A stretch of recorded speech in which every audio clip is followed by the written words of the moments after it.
need to talk about Jane's addiction. Oh yeah, we definitely need to talk. Do you have the video? I do, actually. Yeah, we should show the video because I was so confused when I saw it. I just don't. Yeah, so I have the video, and then I will read. We can read the article. I'll just. Have you seen this, Joey? No. Joey's not a Jane's Addiction fan, I'm sure, but this is Okay. This is interesting. It's interesting. So, Joey doesn't look at any news either, so Yeah, it's okay. I mean, I just follow like bands and stuff I like. So By the way, I get all my news on Monday Night Raw. Okay. Yeah, so there that's you go. Well, I find everything on Twitter, so I saw this on Twitter like the night it happened because someone posted it. I'm always on Instagram.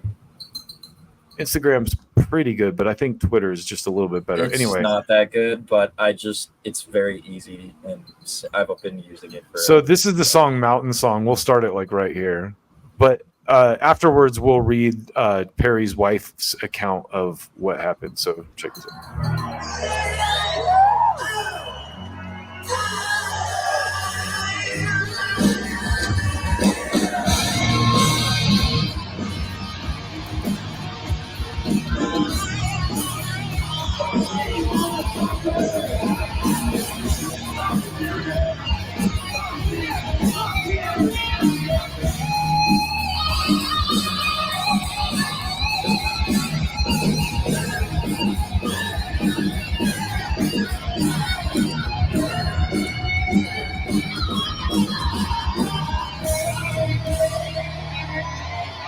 Yeah.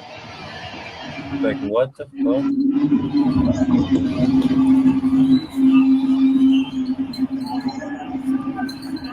That's Eric Avery, the bass player right there that came over and grabbed him.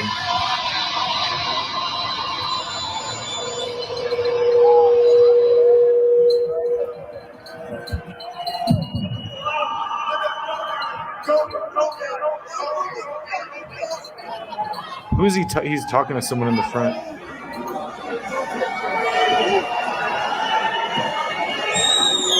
I'd be pissed too if I paid to go to that show. Yeah. Finally, Yeah, Dave but at least Navarro's you could back. say, Oh, "I what was the there." fuck? Just to talk a little bit about, to give Joey a little bit of the background. So Dave and Perry have, I think Perry has typically fought with everyone in the band. Like I think Eric Avery, the bass player, left originally because he was fighting with Perry about something. It was over a girl, I think. Yeah, but they recently reunited. It wasn't Dave Grohl's girl, was it? Let's hope not.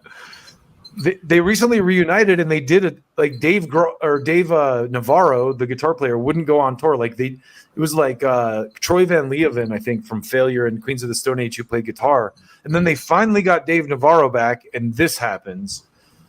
So I mean, it's weird because if you watch that, like Dave Navarro didn't even do anything. He like, what did Perry attack him for? He's just sitting there like going, and then he just comes over and starts swinging on Navarro. So here is from Blabbermouth, our good friends at Blabbermouth. Jane's Addiction apologizes for onstage fight, cancels Bridgeport concert. So it doesn't say they canceled the tour, Dryden. Just that the next. When did this come out? Because I think they The 15th. recently announced They that did. Yeah, it That says they canceled the rest of the tour now 8 hours Yeah, ago. I think today they did. I saw. So that this one. article goes into, I think, Perry's side of the story a little bit, so we can read a little bit of this. Anyway, it says, Jane's Addiction apologized to fans for the onstage altercation in Boston that abruptly ended the band's concert. The September 13th show at the Leader Bank Pavilion came to a sudden end after singer Perry Ferrell bumped Dave Navarro's shoulder with his own before seemingly yelling at the guitarist. Navarro then placed a hand between himself and Perry before Ferrell appeared to throw a punch at him. Another man then jumped between them to break up the fight. That was a roadie. Eric Avery came over. Earlier today, Jane's Addiction offered a heartfelt apology and said it's canceling its next concert in Bridgeport, Connecticut, but gave no further details about the remainder of the tour, which is scheduled to continue through October 16th. Apparently now that's officially canceled. We want to extend a heartfelt apology to our fans for the events that unfolded last night. The band wrote on its Instagram story. As a result, we'll be canceling tomorrow night's show in Bridgeport. Refunds will be issued at your point of purchase, or if you purchase via a third-party reseller, reach out to them directly. Thank you, Jane's Addiction. Earlier on Saturday, Ferrell's wife, Eddie Lau Ferrell, provided a first-person account of what happened during the Boston concert, writing in an Instagram post, there had been a lot of tension and animosity between the members, and the dynamite was lit that night. You think? She went on to say that the altercation had been a culmination of Perry's mounting frustration due to the extremely loud volume of the band's playing, and that her husband felt his voice was being drowned out by the band. What a douche. Just own it. Own it. Perry had been suffering from tinnitus and a sore throat every night, she explained, but when the audience in the first row started complaining to Perry, cussing at him, that the band was playing too loud and that they couldn't hear him, Perry lost it. The band started the song Oceansides before Perry was ready and did the count off. Eddie continued, the stage volume was so loud at that point that Perry couldn't hear past the boom and vibration of the instruments, and by the end of the song, he wasn't singing. He was just screaming just to be heard. Eddie claimed that while Navarro had tried to keep her husband at arm's length to de-escalate the situation, bassist Eric Avery put Perry in a headlock and punched him in the stomach 3 times. Did he really? Did we watch that again? I don't think he did. She said a crew member was able to really see. I pull Avery away, and he walked off the front of the stage to apologize to the audience for the show ending early. Dave still looked handsome and cool in the middle of a fight, Eddie wrote. Perry was a crazed beast for the next half an hour. He finally did not calm down, but did break down and cried and cried. Eric, well, he didn't understand what de-escalation meant or took advantage of the situation and got a few cheap shots in on Perry, she added. The Boston show was part of Jane's Addiction's co-headlining tour with Love and Rockets. Navarro had missed Jane's Addiction's tours in 2022 and 2023 because of battling with COVID. To fill Navarro's spot, the band brought on Queens of the Stone Age guitarist Trey Van Leeuwen and ex-Red Hot Chili Peppers guitarist Josh Klinghoffer. Ferrell admitted to the New York Post he missed Navarro during the guitar's absence. I wish I would have had my dear guitar player around, Ferrell said in September, but I bring live entertainment to the art and art to the world, and whatever I can do to entertain you to blow your mind, that's what I live for. In a recent interview with Guitar World, Avery was unsure if Jane's Addiction would still be standing in 2025. I still don't know if we're a band that you ever assume will be here a year from now, he told the magazine. That being said, yeah, there's a revitalization and a reconnection. Let's hope it lasts. I don't know Jane's Addiction, but I just feel like these types of bands, if you're not professional enough to like set your egos aside and work together, don't get back together. Like don't ruin people's fandom of you. Yeah.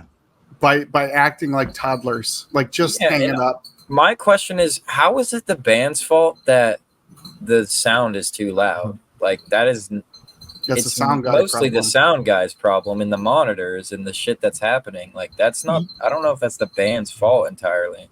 Perry sounds like a little bit of a diva. Yeah. Imagine that, a rock singer. Yeah, being a little bit like difficult, you know. Well, here's the discussion for you. Do you guys see a shift, like your Motley Crue, your Guns N' Roses, you know, Jane's Addiction? Like you have all these big egos fighting all the time. Mm-hmm. I think there's a shift nowadays where it's like you can't just be this big rock star anymore. You have to run it like a business and be smart and work together. You know, and obviously the bands break up and stuff like that, but like. I just feel like they handle themselves better nowadays than they did 40 years ago. Yeah. I couldn't agree more. Because you can't like that attitude that I'm a rock star, like I'm a fucking diva attitude. Like he's saying, you could see him on the stage. He's like, he was grunting and stuff because he was mad that they started without his count or something. Right. That doesn't work anymore. Yeah, jump in. Oh, they started without my count. Like, fuck off. You're not the main. Yeah, like someone else can count off the song too. Like, right. We love you and all, Perry, but like, just play the song, dude. Don't be Axl Rose in it. Yeah, come on, man. And he got his wife to talk to the media for him. Well, I think she just did that on Instagram, to be honest. Okay. That's just because Blabbermouth will go out and just like compile stuff. Good on them though. Like it's nice. It's cool of them to put everything in one spot, you know? Yeah. So Dave Grohl owns it. And this dude's got to have his wife go on and defend him and blame the crowd. Yeah, well, she did say he cried and cried at the end. She said Dave looked good, still looks good even in a fight, so. I guess. I was like, I guess all that right, was cool of her to say that. yeah.